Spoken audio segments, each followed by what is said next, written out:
आज हम पढ़ते हैं आपकी नई कक्षा का पाठ नंबर 2, जिसका की शीर्षक है लाख की चूड़ियाँ। क्या है? लाख की चूड़ियाँ। हाँ, तो इसमें क्या है, कहानी क्या है कि एक लेखक है जो वो उसका नाम है कामतानाथ, लेकिन उनका वैसे नाम है जनार्दन। तो वो एक अपने मामा के घर जाते हैं, ठीक है। वहाँ पर जब जाते हैं तो वहाँ पे वो गर्मियों की छुट्टियों में जाते हैं, जैसे कि आप अपने भी मामा के यहाँ जाते हो, नानी के जाते हो गर्मी की छुट्टियों में ना, तो इसी प्रकार से लेखक भी जाता है। तो वहाँ पर वो क्या देखते हैं, एक बदलू नाम का एक मनिहार है। मनिहार जानते हो किसे कहते हैं? मनिहार उसे कहते हैं जो कि चूड़ियाँ बनाने का काम करता है। तो वो अपने उसके घर के आगे एक नीम का पेड़ है, वो उस पर अपनी मचिया बिछाए। मचिया जानते हो? मचिया कहते हैं चौकोर पीढ़ी, यानी कि चौकोर जो एक खाट होती है छोटी सी, है ना, उस पे होता है। अब ये जो है उसका काम पैतृक काम है, किस तरह से चूड़ियाँ बनाना। वो लाख की चूड़ियाँ बनाता है। पहले एक भट्टी भी है पास में, वहीं पर देखो एक पास में भट्टी भी है, जिसमें कि वो क्या करता है, उसको गर्म करता है लाख को, और फिर एक बेलनी पर उसको खूब रगड़ता है, और उसके बाद वो उसको एक शेप देता है, गोल किसका, चूड़ी का शेप देता है।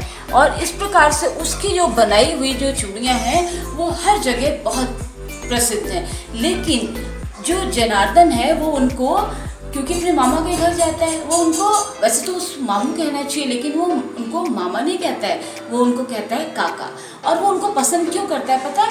क्योंकि लेखक जो है वो उसको उस लाख से बची हुई छोटी छोटी सी गोलियां बना करके दिया करता था, जिसको कि वो लेखक अपने पास जो था इकट्ठा कर लिया करता था, फिर अपने शहर जाने पर अपने दोस्तों को दिखाया करता था और बहुत खुश होता था। जैसे कि आप लोग भी बच्चे हो, आप लोग की छोटी छोटी सी कोई चीज़ें बच जाती है ना, जिसका कि हम बड़ों के निगाह में कोई मोल नहीं है, लेकिन आपके लिए वो बड़ी अनमोल होती है ना।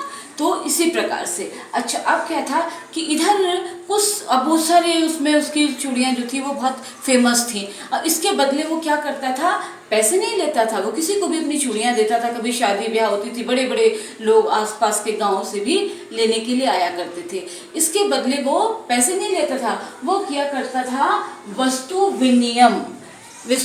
विनिमय। मतलब क्या था कि उस चीज़ के बदले पैसे ना लेकर के कोई भी सामान लेना, जैसे वो अपने पूरे परिवार के लिए कपड़े बनवा लेता था, और बहुत और सी चीज़ें जो थी वो प्रयोग में आने वाली वो ले लिया करता था। इसे कहते हैं वस्तु विनिमय। अच्छा, अब क्या करता था, धीरे धीरे क्या हुआ, लेखक के जो पिता थे उनका जो था ट्रांसफ़र हो गया दूर शहर। तो लेखक जो था वो कई सालों तक आया नहीं। अब वापस जब आया लेखक, तो क्या था, लेखक बड़ा हो गया था और उसको अब इन छोटी छोटी चीज़ों में कोई रुचि नहीं रह गई थी। ये जो पिछली बार वो आता था तो वो छोटी छोटी सी गोलियाँ लाख की इकट्ठा करता था। अब क्या हुआ, इस तरह से वो रह रहा था। एक दिन अचानक क्या हुआ कि उसके मामा के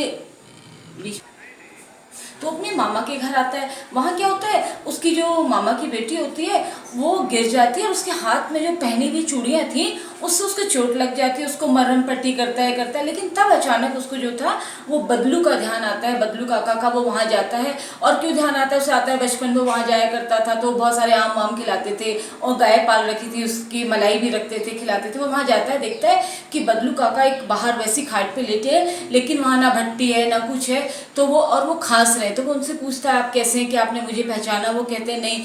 फिर वो उनको बताता है कि मैं वो हूँ, तो एकदम पहचान जाते हैं। फिर बताते हैं कि अरे बेटा, अब तो वो सब काम कहाँ रह गया, अब तो औद्योगिकरण, मतलब सारी फैक्ट्रियों के बनने से, इससे, और लोगों को कांच की चूड़ियाँ पसंद आने लगी हैं, तो इस वजह से जो है वो कुछ नहीं हो सकता। और फिर वो कहता है काका क्या आम वाम हुए हैं, आम की फसल तो अच्छी रही होगी? तो वो कहते हैं हाँ हाँ हाँ। और तभी वो अपनी बेटी को जो है क्या कहते हैं, उसको आवाज़ देते हैं और उसके लिए आम मंगाते हैं, और स्पेशल सिंदूरी आम मंगाते हैं, जो कि आम की एक विशेष प्रकार की मतलब प्रजाति, एक विशेष प्रकार का आम होता है और उसको वो खाने के लिए देते हैं। तो वो कहता है कि इतने सारे आम मैं कैसे खाऊं? कहते हैं अरे हम तो बहुत बहुत सारे आम खा लिया करते थे। और फिर जो है वो कुछ छांट करके उनकी बेटी उसको आम देती है और वो खा लेता है। लेकिन वो ये देखता है, इसमें ये बताया गया है कि मेन ये बताया गया है कि औद्योगिकरण के कारण आज हमारे देश के जितने भी छोटे छोटे कुटीर उद्योग धंधे और छोटे छोटे जो धंधे थे वो लगभग खत्म हो गए हैं।